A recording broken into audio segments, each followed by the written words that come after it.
In this video, we will discuss programming the electric motor type on a CP5i control pad. Begin by pressing the Options menu button. Enter the Settings menu. Scroll down to Equipment.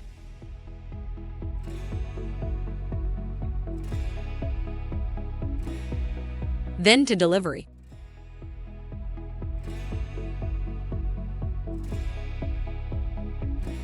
Select Holder Configuration. Withdraw the handpiece you would like to reprogram. Scroll down to Adjust Settings.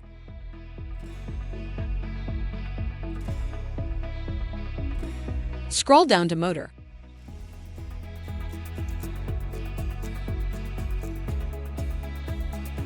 Use the up and down arrows to change the motor type. Press Select to save the selection. Return the handpiece to the holder and use the chair icon to exit the menu and return to the main screen. If you have additional questions, please call customer service at 1-800-547-1883. A helpful A-dec associate is just an email or phone call away. That's one thing you can always count on.